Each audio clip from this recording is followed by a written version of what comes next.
Pansin nyo, kaunting ulan dito ay ang lupa dito ay malagkit. Oh. Ayan. Ito ang kabilang ito, nagpalili sila okra saka petsal. Tumatakbo pa.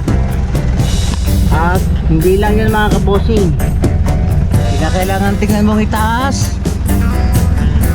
Yan, tingin sa taas. Baka mga bandang itataas mga kabosing. Yan.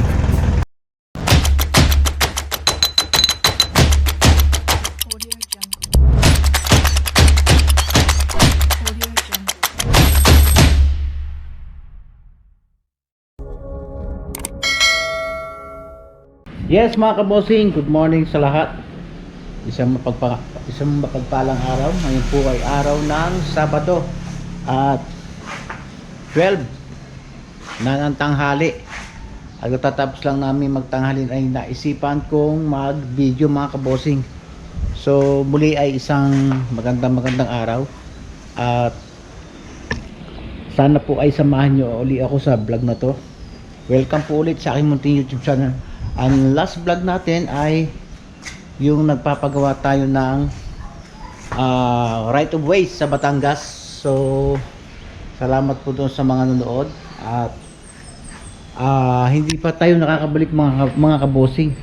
So ipinatigil ko muna mga kabosing yung pagpapa-bulldoze o pagpapabako dahil nahihirapan po na hindi po tumigil yung lupa doon sa pinagtatabakan. So naisipan ko po na magawa muna ako ng retaining wall bago po idiretso. Sana po ay bago umalis yung mini bako na aking narentahan ay na nalagyan ko ng retaining wall. Ang problema, nag-aalanganin ng mga kabosing. Hindi ko alam kung sino mapapagawa. Si Kuya Ogie naman ay mayroong trabaho at kinausap ko na rin yung kapitan sa amin, may mga tauhan naman siya. Try natin kung sino kaya ang makakagawa, pero sa tingin ko ay dapat mas unahin ko yung retaining wall doon sa malapit sa papuntang kalsada na.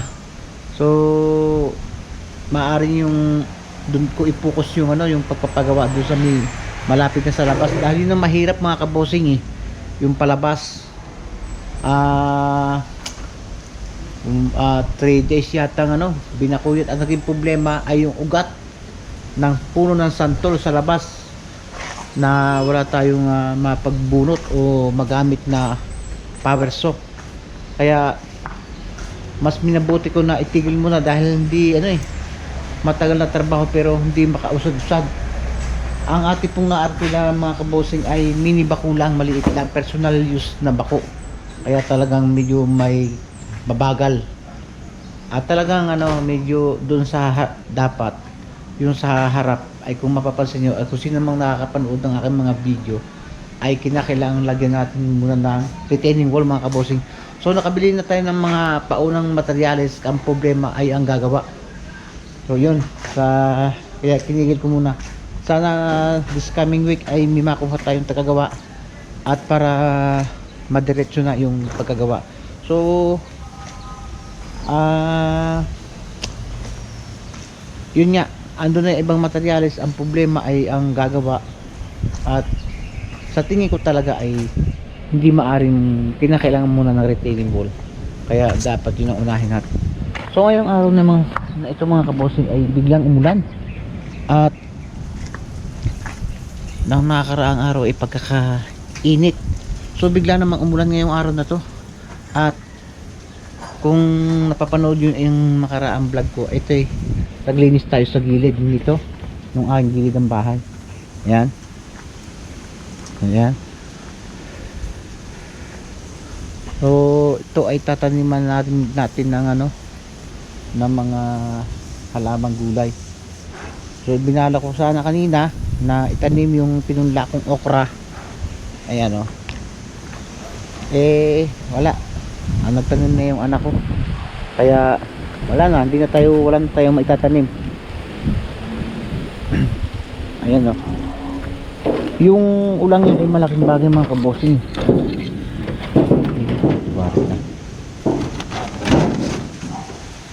Ayan oh, yung tanim ng pepper, chili pepper ba tawag to?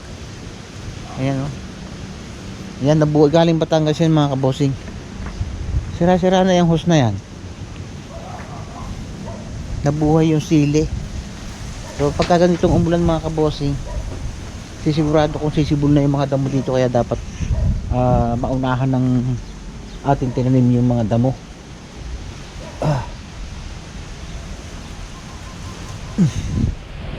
So yan, hanggang sa nakabot ng abot ng tanim mo. Nataniman lahat? Yan, didiligan natin to para dumiretso siya. Ano yan? Okra. So nung isang araw ko yung ipinunla, dahil katulad ng sabi ko sa inyo, ay hindi pwedeng itanim ng direkta sa lupa dito, dahil hindi dumidiretso, kinakain ng kulisap. Yan. Nasaan yung natira? Napunla. Ha? Hindi yung natirang, may mga sili pa yun eh. So yan. Itong manggang ito ay itong sana bumunga. May siya eh. Ayan, bulaklak oh. Masarap ako sa itong mga kabosing. Kaya meron siyang kulisap na hindi ko maintindihan. So umulan kanina mga kabosing, pero hindi siya sapat para maka survive ang halaman. Ayan, sana ito pag nainitan ng mga 2 araw, tuyong-tuyo na ulit mga kabosing. Kaya alaga sa dilig galing sa loob ng bahay.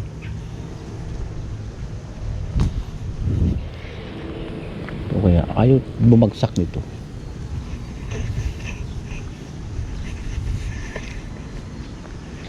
Nasira na yung ating bakod sa gulayan natin.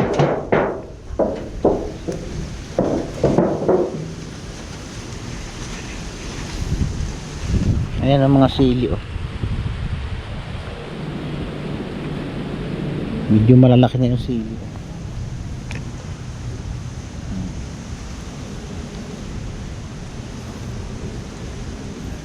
So ito, kaya nyo mapapansin na malinis ay pinabombahan ko sa damo, then nung matayo kinalaykay ko, kaya malinis yung tingnan.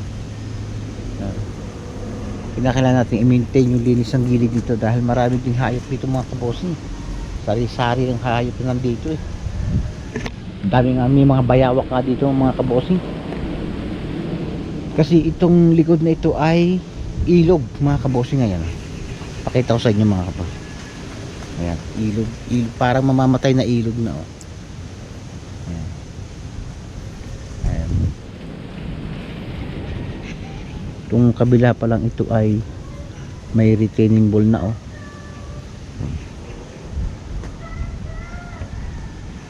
So didiligan din to paikot. Ang mapapansin nyo, kaunting ulan dito ay ang lupa dito ay malagkit oh. Ayan oh.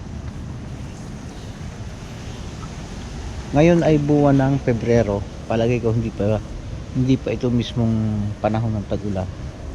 Kaya siguro hindi ko alam kung bakit biglang umulan kanina umaga. Makaabot kaya lahat diligan mo lahat at hindi mapatay yan pag didiligan. Hindi mo yata hinukay yan. Ba't parang nakalutang?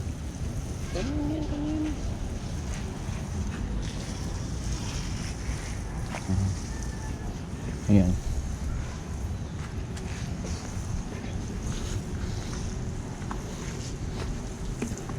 Kumapit na yung lupa mga kabosing sa tsinelas ko. Ang daming puno ng halaman pansit-pansitan.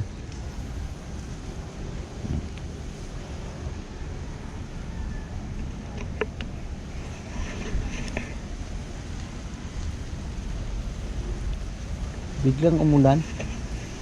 Hindi ko akala. At itong puno ng niyog na to, ano, hindi pa nabunga. May 3 tanong, ito 4. Ano ba kinuha mo? Kulang pa rin pinabigyan ni Kuya. Kulang mga 4 na metro.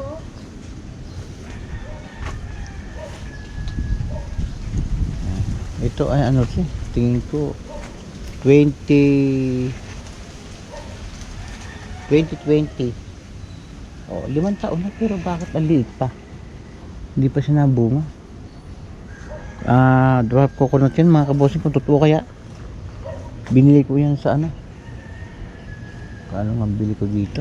Basta binili ko yan doon sa nagbibenta ng mga halaman.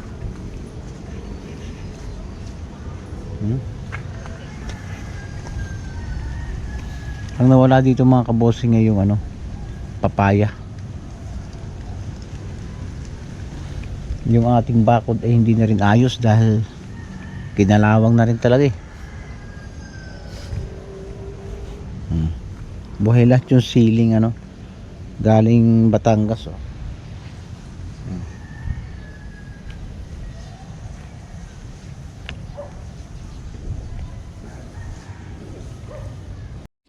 Itong kabilang ito, nagtanim din sila oh. Okra saka petsay oh.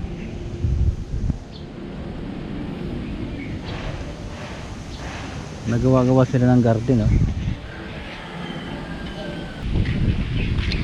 Punta tayo mga kabossing dito sa garahe ko sa shop. Tingnan natin kung anong ginagawa nila. Itong gitnang loting ito mga kabossing, nagsukal na, umaakit na sa pader. Isang araw palinis natin yan.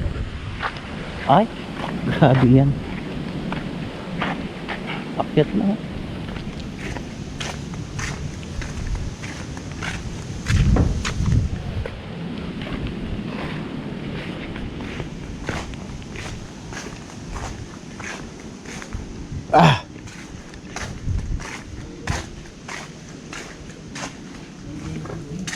Anong oras?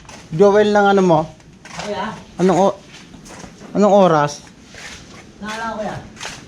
Anong sasabi mo? Kung nakita ko kung JT, Hindi, yung sinasabi mong ano, kung laki ah. Grabe. Yung sinasabi mo, aba, Mar. Ang laki. grabe pala. Kaya pala. Oh. Anong nangyari dyan? Grabe pala diferensya. Ayan mga kabossing. Itong jeep na to, pag nakagaparada, tuwid. Pero pagka tumakbo, balagbag. Kaya kain na tayo kuya. Ayan no, ang laki. Mapapansin yung alignment ng pagkaka-mounting ng sasakyan. Ito yan tayo, itong alignment. Sa apat dito ipapantay. So hindi po pwede. Dapat. Ayan. Sobrang naman laki mar nito. Grabe ito. Dito natin naman sa kaliwa. Ba't nagkaganon? Ayun o, sa likod o. Ha? Ayun o, tingnan mo sa likod. Oh. Ang wala ay yung isa, ano? Tama ba? Ha? Parehas na? Natatali ko na maayos. Talaga naman yun.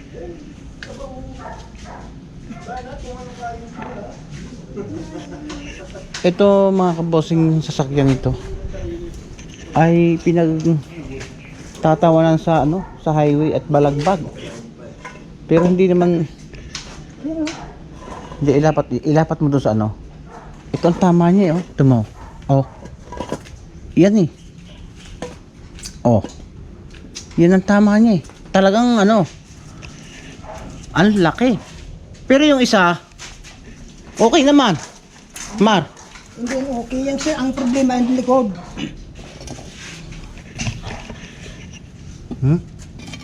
Okay yan. Ang likod ang problema. Ay, Ayan o. salad din oh. Grabe. Dapat lalapat yan. Ito.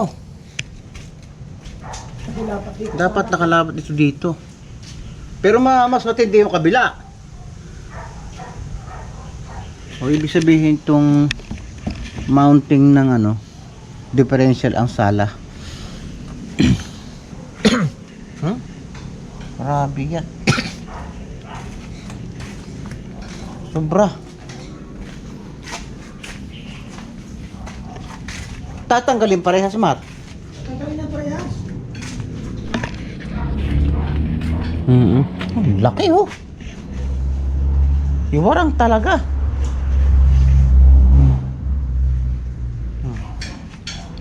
Yan yung mga kabossing.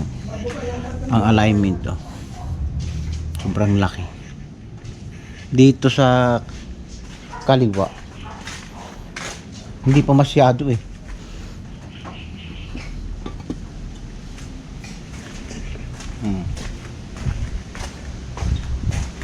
Sabihin ito kawang din. Ayun oh.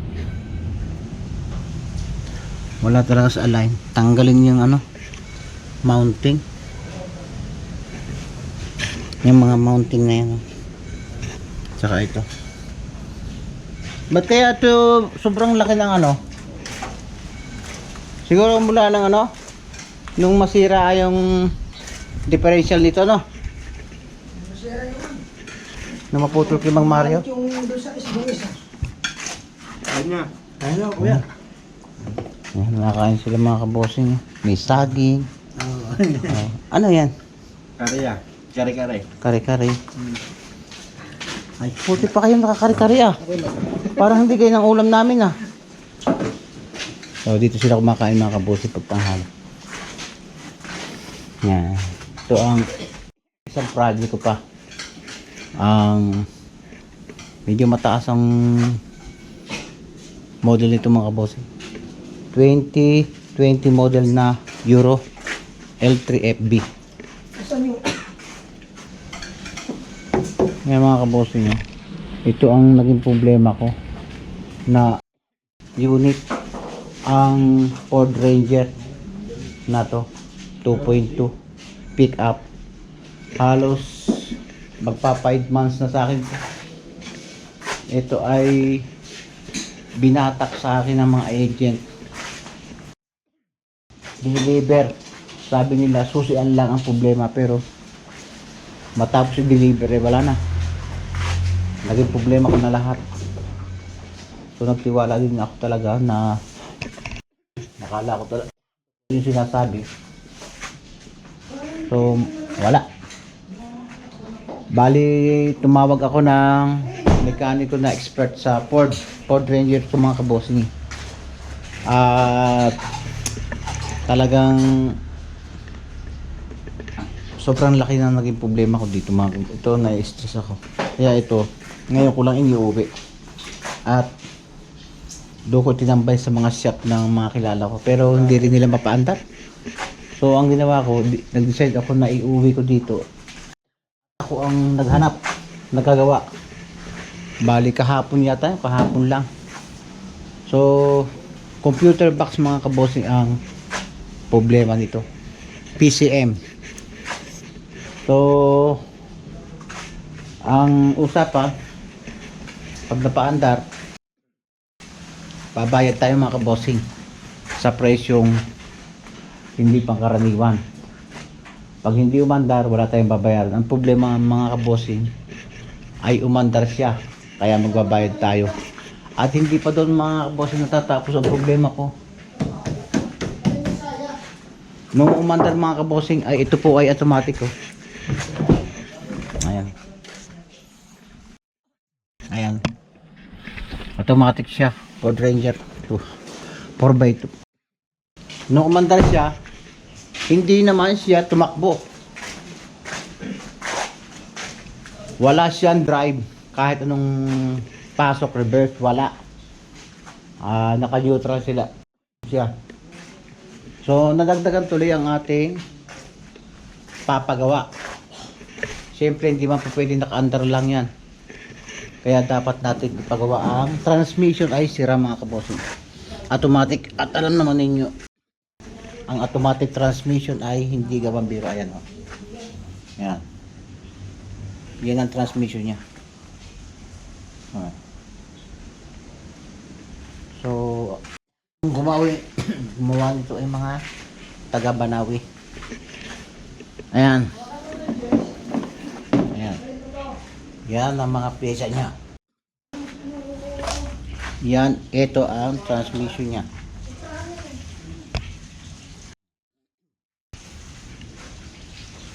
So, alam niyo mga kabosing, ang sabi ng iba ay ayaw nilang bumili sa buy and sell. At may mga problema daw ang mga sasakyan pag sa buy and sell galing. Depende po sa buy and sell mga kabosing. Hindi po lahat ng buy and sell ay nagbibili ng sira. Katulad niya no. Kaya ipapagawa po natin yan. So, ayan o. Nasunog yung ano niya. Ano yun? Pinaka main drive yan. Hindi ako masyado nakakaintindi mga kabosing pagka ganitong automatic eh. Sa manual lang ako nakakaintindi masyado. Na medyo nakakaintindi. Ayan.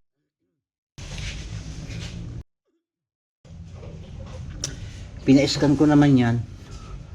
So wala naman problema yung mga fuse. Mga sensor.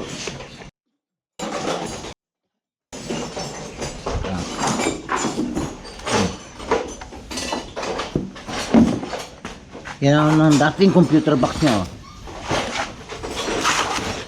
Ito mga kabosing.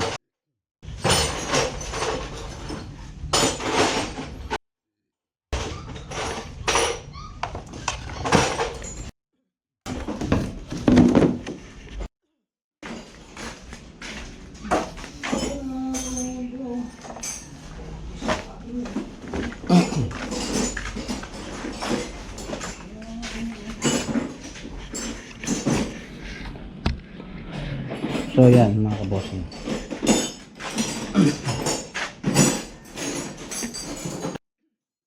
Kalas-kalas ang automatic transmission.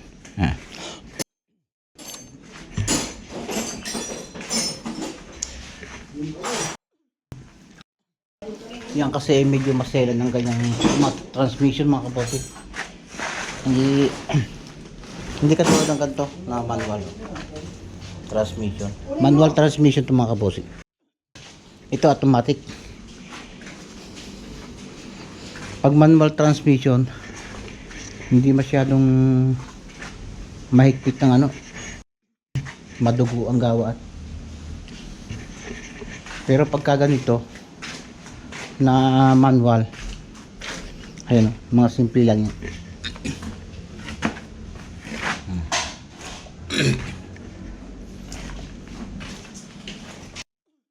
Manual, tapos may lining, glass lining.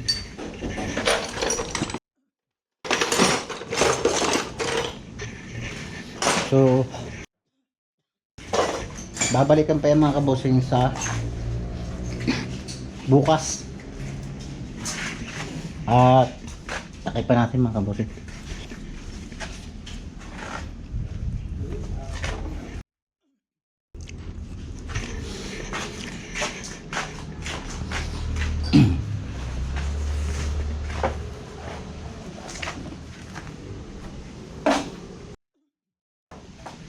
So yes mga kabosing, medyo biglang may ginawa tayo kaya naputol yung ating video.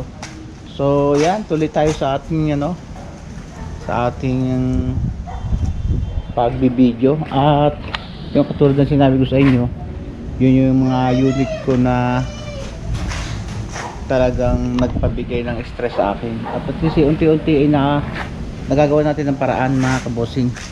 So yun, at ngayon mga kabosing ay mayroon tayong pupuntahan diyan sa bayan at may tao tayong kakausapin para kunin yung papel. So yan mga kabosing. Puntahan natin mga kabossing. Dala natin yung ating lumang Bumblebee. Kainit. May nalimutan ako. Nalimutan ko cellphone ko. Medyo biglang naging busy tayo, kaya kinakailangan bitawan yung yung ating Huwag mo naman sabi ka dito. natin yung cellphone natin. So yun mga kabossing, at tulad na sinasabi ko, medyo umulan, medyo kinabahan ako dahil meron tayong mga pinapagawang right of way sa Batangas na napatigil. Sana hindi naman tuloy-tuloy ito at hindi pa tayo tapos. Kinakailangan pa natin maggawa ng retaining wall. So punta tayo sa mga puntahan na ating mga trabaho natin. So yan, at mga kabossing, gusto nyo bang turuan ko ng kung paano maging safety drive, kung o kaya defensive driving habang nagmamaneho? Dahil matagal na tayo nagmamaneho o matagal na tayong driver, ay para dun sa mga bago o mga nagmamaneho na ngayon pero ang alam lang yung magmaneho, ay bigyan ko kayo ng tip para maging safe ang inyong pagdadrive ng sasakyan. So yan, mas best ito mga kabossing, ay na-check ko na kahit na hindi ko pa ito napapaantras mula ng umaga itong sasakyan ito. Ayan. Yan. Check na natin lang is tubig, fluid, saka mga gulong. So yan, dahil natin ang pinang susi. Huwag nyo unahin ang huwag nyo pagkakaupo sa sakyan niya agad i-start, hindi. Yan ang susi, hintayin nyo makapag-hintay ng mga ilang tuloy itong cellphone to naka-on din saka natin start. Heater pa pala. May heater itong mga kabossing yan. Saka natin i-start. So para tayo ay safe, hindi na kailangan bago tayo umalis ay tawag tayo ng gabay sa Panginoon mga kabossing. Ay warm up ang mga sasakyan, then lalabas tayo sa garahe. Kung maaari huwag kang lilingon mga kabossing, may side mirror naman at saka center mirror para hindi ka malayo sa sa linya mo pag alis. Ito yung very safe bilang safety driver. Ayan. Tapos tayo sa daan. Ayan.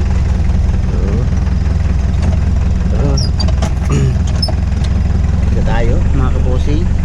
At first, pag nagmamaniho ka, habang nagmamaniho ka, yan, then habang nagmamaniho ka, tingin sa kaliwa, then sa kanan habang tumatakbo ka. At hindi lang yan mga kabossing, kinakailangan tingnan mong itaas. Yan, tingin kayo sa taas, sa mga bandang itataas mga kabossing. Ayan. Ayan, safe na pagmamaneho yan. Hindi lang dyan sa tabi, sa gilid, sa harap mga kabossing. Yan, right pa dyan.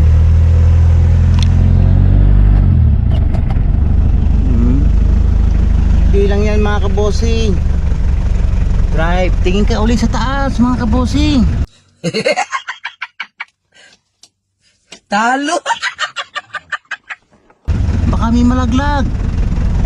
Then dire-diretso ka. Mas priority nyo ang pagtingin sa taas mga kabossing. Safe yung pagmamaneho mo mga kabossing pagka ganyan. Hindi yung basta ka lang na magmaneho nang hindi mo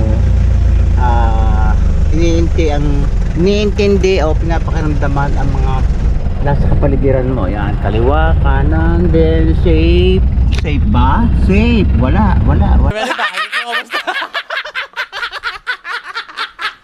Malalaglag talaga. Let's go!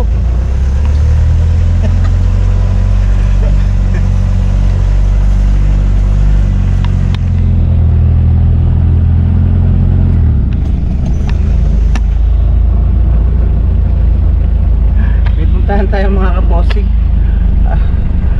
Oriental din. Hindi, totoo naman yun sila. Kailangan maging malakas ang pakiramdam mo pag nagmamaneho ka. Huwag yung natutulala ka mga kabosing. Daan tayo, wala pala tayong pera. Daan tayo sa ating manager.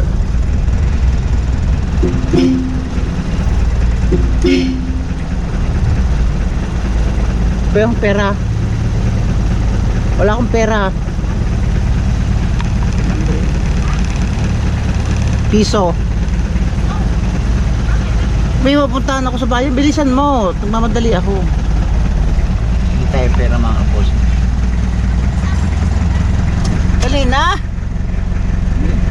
Wala nga akong pera. Konti lang. Tayo saglit lang ito mga kaposing at babalik tayo agad.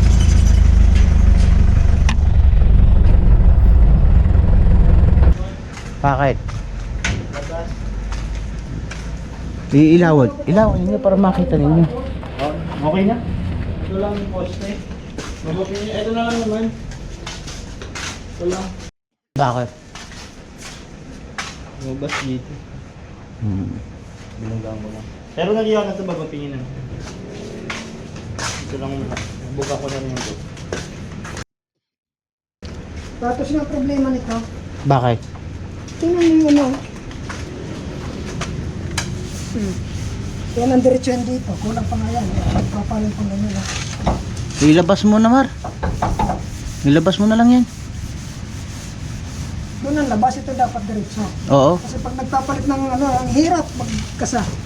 Lalaban. Pwede bang at Patos ang may problema yan. Dapat eh. ano yung bumigay ang ano? Chassis?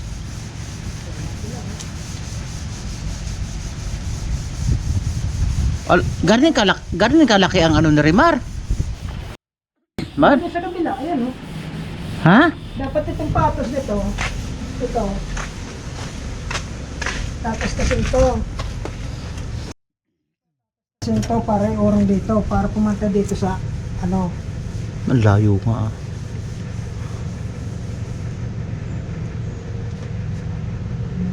Hindi ba dapat ilabas-labas ng konti Mar ang ano? Alin? Ang chassis? Ang molye? Oh, hindi nakapantay eh. Mulye. Ay pag iganyan mo. Hindi, ito sud pa ganito. Ano? Yan, pantay kulang. Hindi, tingnan mo yung muli ng halika, bitaw mo muna. Yung muli kasi nakapasok. Hindi nakalabas. Oh, ang layo. Ay teka Obet, ilalabas natin yan ha. Pag ilabas natin ito, andi dito to. Ayan nga, andito Hindi. na. Ayun nga, yung muli pag ganyan kasi sala oh. Itong bataan natin, pag iganyan natin yan sa labas natin dito, Oh. ito, andito na. Kaya mga kabosing at aalis na tayo. May nagka-problema doon sa isa kong jeep. Dahil balagbag kong tumakbo. So nakita na yung problema. Kinakailangan talagang dalhin sa ano, sa shop na medyo malaki-laki para may tama yung position ng differential.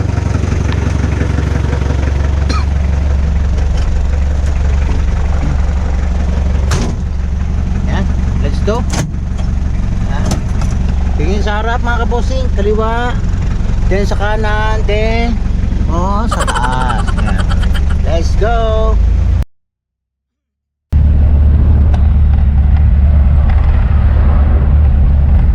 Tama ito mga kabosing eh. Parang ngayon ulit lang ako nakapag-vlog itong lugar namin sa Cavite. Naging commercial na rin talaga oh.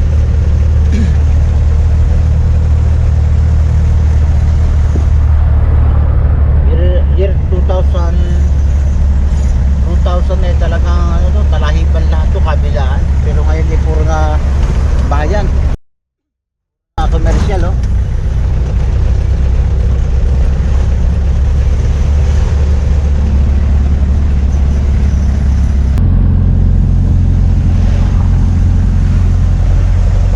Aming lugar mga kabosing ay halos hindi to kalayo sa kabayanan.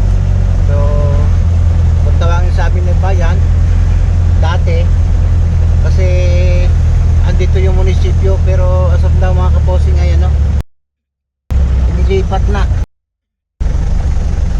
sa part ng ano, so kung tawagin na ay bagong bayan. Dati malapit talaga, saglit na saglit lang, pero ngayon yung medyo napalayo na tayo sa mismong bayan ng Tasma.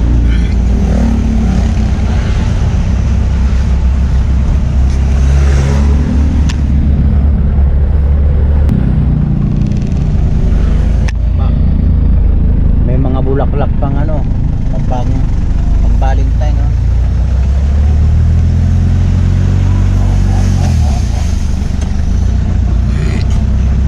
Happy Valentine mga kabosing sa lahat po ng mga subscriber at mga viewers ko.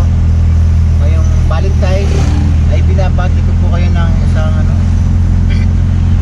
isang maligayang araw ng mga puso. Sana po ay kasama nyo yung mga mahal nyo sa buhay na masaya.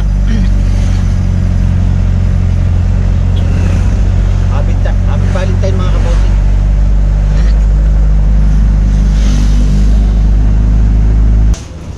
Bilang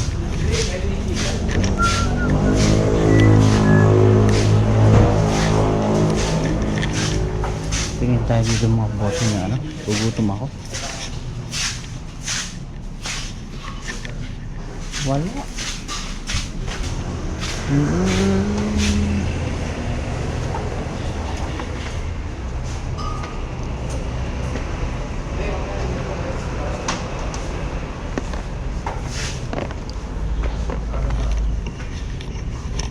Bili tayo mga kabose. Gutom ako.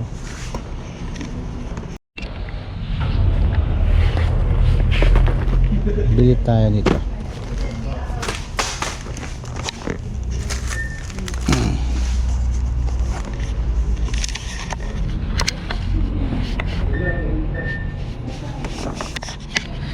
Oat bar. Bili tayo ng pagkain mga kabose. Gutom ako.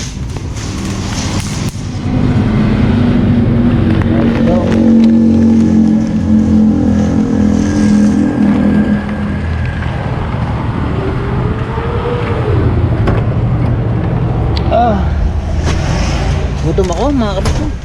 Bigla akong nagluto.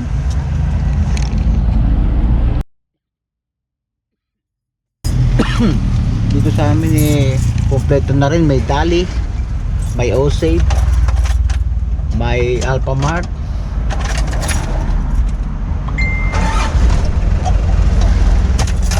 samantalang dati puro talahiban to mga kabosing yun.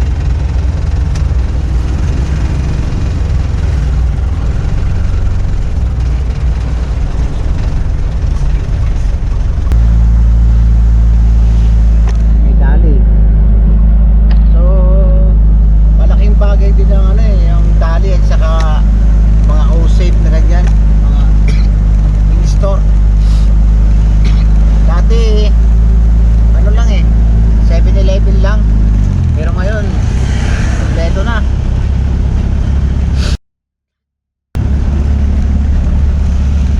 Saka pumupwesto sila sa ano, sa mga loob ng subdivision pagka may commercial. Kaya malaking bagay na rin talaga.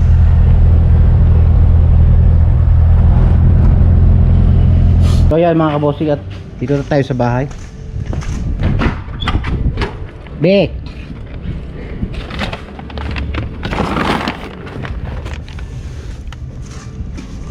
Lagay mo to sa rep ha.